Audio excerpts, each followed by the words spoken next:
feel, Canty? Not great, but your pain is our entertainment. And we're in the business of entertaining because we have a 4-hour radio show every morning. So yeah. Nuno, should we run through some of the numbers to illustrate how improbable this Pacers win was? Maybe that'll make you feel a little better to think about what an outlier it was. Go ahead, Smalls. Go ahead. It can't get any worse. Maybe. Maybe. We'll see. Well, let me read you some of these numbers.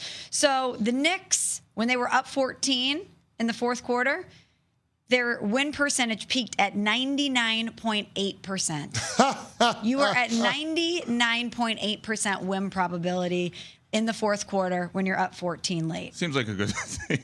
Okay. Pretty safe. So entering yesterday, teams that trailed by 9 or more points in the final minute of the fourth quarter or overtime in the playoffs, which is what the Pacers were, they were 0 and 1,414 since 1998. 0 and 1,414. Maybe just let Hembo stick to the numbers. It's hard. And now? What do you mean? And now? They're 1 and 1,414. That's so how bad. improbable it was. This is so bad. Keep going. No, that's it. There's more. I know, but you told me not to stick to the I was numbers. joking when Go you were ahead. stumbling. Jeez, I'm Go not ahead. allowed to make fun of you all of a sudden. No, you can. You definitely can. Keep going. Give me more. Go ahead. Yeah, I don't have more. You have them in front of you. I don't think we need to. We don't need more. When it's 1,414 times and no one's ever come back the way that the Pacers did last night, I think that hits home. Nuno? Not great. Yeah, I mean, I don't know what you guys want. This was so bad. That's Justin. He was running the overnight You know we're on board. the air. That's fine. Just wave. All right. Yeah, so hi. Okay, thanks. I'm just having a more. No, it was bad, and like there was just moments in that game, you know, as Canty is texting the group chat where you just know it's going to go sideways, right? There's as great as Jalen Brunson is, like there was a couple turnovers that. Pass. Stop looking at me. There's a couple turnovers that, you know. You're a mess. I am a mess. See, this was a horrendous loss. This was a really bad loss. Nuno, do you think perhaps, as I suggested, the Knicks and their fans peaked too soon? The fans, okay, this wasn't the fans because the players said the right thing throughout this whole time. So it wasn't. That has nothing to do with the fact that they choked away a 14-point lead. You don't think maybe they felt a little comfortable, took their foot off the gas? Well, okay, that's a different story. Yes, that part they did, and the players said that. I think Tibbs said that after the game as well, that they slowed down a little bit, and they weren't playing with that pace and constantly attacking. And Nuno, we haven't even discussed this, the dagger. Tyrese Halliburton hitting you with the choke sign. How do you feel about that? Also, I want you to save it for the game winner, not actually forcing it into overtime, Tyrese. He thought it was the game winner. That was a bad job by him then. The stones by Tyrese Halliburton to have a clear path to the rim and say, nah, you know what? You know what I'm going to do? I'm going to go back to the three-point line and end it right now. Yep. The confidence in that moment. We keep talking about how clutch Jalen Brunson is. That dude, Tyrese Halliburton, we need to put respect on his names in terms of one of those guys that always comes through, has the confidence to take and make big shots. Yep. Because that's a shot that's hard to defend, not only to the media, to the fan base, but that's hard to defend by your coaches and to your teammates in the locker room. But yet Tyrese Halliburton didn't shy away from the moment, tried to call game right there in that moment, but you knew when that shot went in, even though they waved it off as a 3 and called it a 2, that it was going to be all Indiana in overtime. They had all the momentum on their side. You're talking about the Pacers in the final 2 minutes and 40 seconds of regulation, outscoring the Knicks 18-4. It was unbelievable. After Aaron Nesmith hits the first couple of threes, you would think that the Knicks would try to run out there, get a hand up on the closeouts, but they didn't. They kept letting them shoot. He kept making them. In clutch time, the Pacers made 7 threes, 6 by Aaron Nesmith. That is absolutely inexcusable. You talk about taking your foot off the gas, the Knicks got out of the car.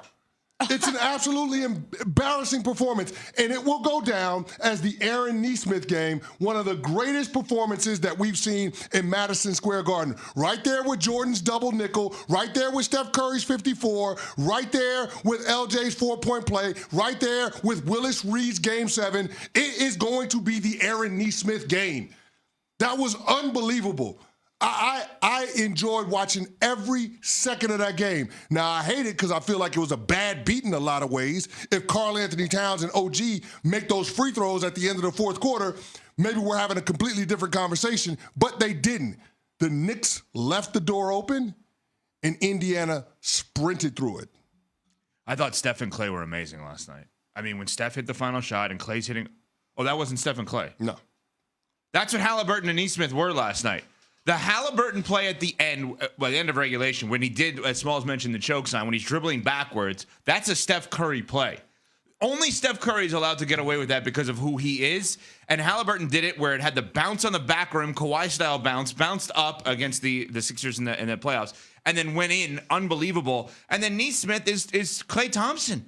I mean, Game 6, Clay, Oklahoma City in 2016, right? When he was unbelievable against KD, it was ridiculous last night. The guy had 31 points, including 6 threes in the fourth quarter alone, 20 of his 31 in the fourth quarter. I mean, this is insane. I think we now have to ask the question, is this Indiana team just a team of destiny?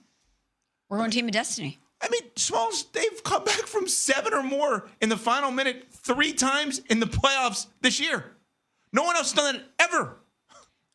It's insane. Evan, the last 2 weeks on this show, we've been asking the question, why is nobody talking about this Pacers team they may just as be a just squad invincible that can win the Larry O'Brien trophy?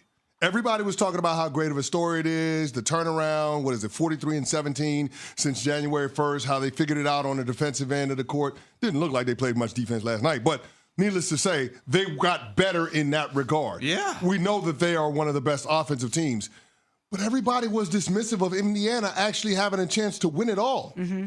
People brought up the Knicks. People said the Wolves. People said OKC. Nobody thought the Pacers, even though they had made it to the Final Four, was a team that could actually get to and win the NBA Finals. I think people are singing a different tune this morning after what they saw in Game 1. Oh, no doubt. But I think that's because so many people don't view Tyrese Halliburton as that star, as that guy. And he's been saying it. Overrate this. He's hitting you with the Reggie Miller choke last night after the shot. He is telling you, you guys can doubt me. You guys can doubt us. Keep doing it. I actually think it's a comfortable position for them to be in. When we rank the players and the teams that absolutely have to get it done, we always have them at the bottom. So think about that. When you're going into this feeling like you've got nothing to lose, even though we know that that's not how they're viewing it, but when you realize all the pressure that's on the Knicks, they have street signs named after them already, for crying out loud. And they haven't even won a game in the Eastern Conference Finals yet. Yeah, that had more to do with jinxing the Knicks than whatever I said in the group chat last night. So, Nuno, don't blame me when the city of New York is putting it out there by renaming streets after the Knicks players on this roster, and they ain't won a damn title. But I couldn't help but think back to the Eastern Conference Finals Game 1 last year and draw parallels and think about how eerily similar Game 1 of the conference finals went this year. Now, oddly enough, the Pacers involved in both of them, but remember, the Boston Celtics were down 3 with seconds to go in that game against the Pacers. Jalen Brown hits that corner 3, and away we go. The Boston Celtics steal Game 1 on the way to sweeping the Indiana Pacers. Well, Indiana found themselves on the other side of it. And Smalls, you're having this conversation about Tyrese Halliburton, and it doesn't really feel like he's the guy. It doesn't really feel like Indiana has a guy. We had similar conversations about the Boston Celtics and who the lead star for that team was throughout the postseason last year. Maybe we're in a time and space in the NBA where you don't need to have the lead guy. You just need to have a few guys that are willing to make big shots. And that's exactly what this Pacers team is. I mean, think about it. We talked about Tyrese Halliburton. We talked about Aaron Nesmith. We didn't even get to Andrew Nembhard, who balled in overtime. I mean, you're talking about this dude scoring, 7 points in a matter of a minute and a half. It was unbelievable. So, I mean, they've got a bunch of guys that will take big shots and make big shots. They have the confidence based on the demonstrated performance. And after last night's game, if you're a New York Knicks fan, you couldn't ask for better performances from your top 2 players. And yet, somehow, some way, Indiana still found a way to win. I'm not sure about that. I'm not sure you couldn't ask for a better performance from one of those top 2 players. We'll get to that in a sec. But to your Indiana point, dumb statement but obvious if you think about it. points in the first quarter count as much as points in the fourth quarter. So when you're talking about big shot makers, Miles Turner was awesome in the first quarter of this game last night. Yeah, but the pressure is different, man. No question. Pressure is different. But it counts the same. Yeah, it counts the same, but it's not the same. The pressure is different. But the point is... The points count the same, but not all shots, not all makes are created equal. The pressure, the moment matters. And I understand. And Indiana has guys that in those pressure-packed moments, they will take and make big shots. I just think this Indiana team is insane. They're so abnormal in their ability to do that. 7 or more points. Give the stat again, Smalls. The team's down 9+ in the final minute of fourth quarter overtime since 1998. The record going into last night? 1,414. And now? 1,414.